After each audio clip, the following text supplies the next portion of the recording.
New information just into our newsroom. President Putin is drafting more than 134,000 troops. This comes as Ukraine's president warns of more attacks on the eastern part of the country, where the Kremlin invaded and backed pro-Russian separatists all the way back to 2014. But intelligence officials say that Russian President Vladimir Putin is actually being lied to by his top advisors.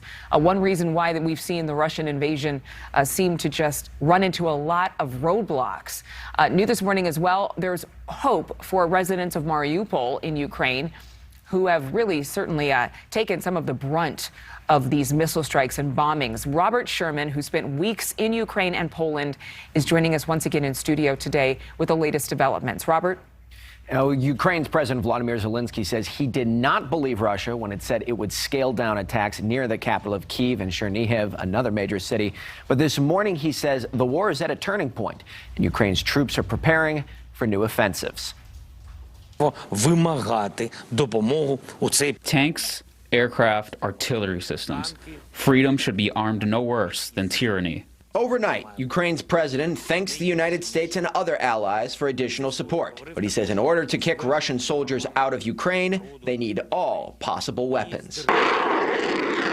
Ukrainian officials say Russians are attacking the Donbass region in the east more frequently. Overnight, shelling continued in Kyiv and Chernihiv, two cities Russia promised to scale back its fighting forces. U.S. intelligence believes Russia has repositioned less than 20% of its troops around Kyiv. Ukrainians have made significant gains by pushing Russian troops out of the suburbs of Kyiv, like this one seen here. British intelligence says to expect more attacks in those same areas in the coming days. But those same officials also say Russian troops aren't in the fight. We've seen Russian soldiers, short of weapons and morale, refusing to carry out orders, sabotaging their own equipment, and even accidentally shooting down their own aircraft. We've seen Russia struggle with things like logistics, but new reports this week say Russian troops are using tree branches and straw for camouflage. U.S. intel and others believe Russia's president, Vladimir Putin, is not being told about how poorly his military is performing in Ukraine. For example, officials say Putin is unaware that Russia is using conscripts and is unaware of the damage foreign sanctions are having on his economy.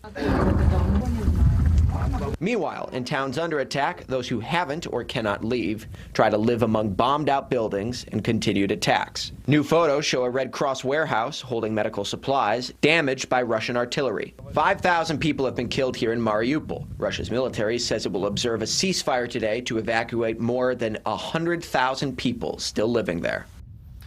And speaking to the Australian Parliament, President Zelensky called for more sanctions and said Russia must be held accountable.